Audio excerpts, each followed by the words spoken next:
We'll show you what we're going to do to give it a trigger job. Well, we've taken it apart, and here's the hammer, here's the sear. This is how they engage. Lots of engagement, that's why it's creepy. Now the top of the sear is a lot wider than the hammer itself. We only use this funny colored part that you can see right here. I hope you can see it, yeah. See, the only part that's actual sear is this part right here. I'm going to stone this part. I'll run over it a little bit, I'm sure, but I don't need to take it all off, and I'm not going to. I'm just basically going to stone this area right here. Oh, and by the way, guns have a tendency to tell you what they're doing. Can you see the dirt along here? Can you see the sharp edge, the shiny part? That's how much engagement we have.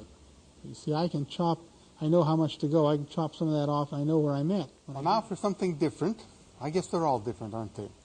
We're going to cover some striker-fired guns next. And I have a wooden mock-up made here by some of my students who are naughty, I suppose. They've done a very nice job on it. This is a typical striker-fired gun. We have a trigger that moves a sear, and we have a cocking piece with a sear surface on it. When we pull the trigger, the sear moves down or up or sideways out of the way, and the striker falls and gives us the ignition. Works like this. Pull the trigger, the sear moves down, striker is retained, and pretty quick it's going to go fire. Okay, the gun is back together. Now, there was just about 3.5 pound single action let off when we started, and all I did was smooth the sear. I didn't change anything else. It's just about 3.5 pounds now, too. The sponginess, I've already checked, is still there. It's not bad. Most people would like it.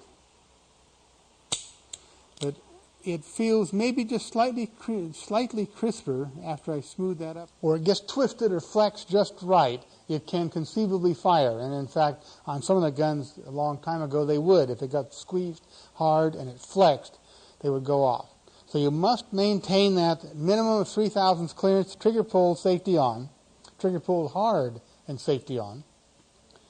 And you increase that clearance by filing off the block, or in the case of 22, you can actually tap it back down. You can actually tap it back and forth a few times before you get in trouble. These parts are restricted and they're hard to get. Don't screw up. If the sear angles get rounded or worn down so it won't stay cocked, you can't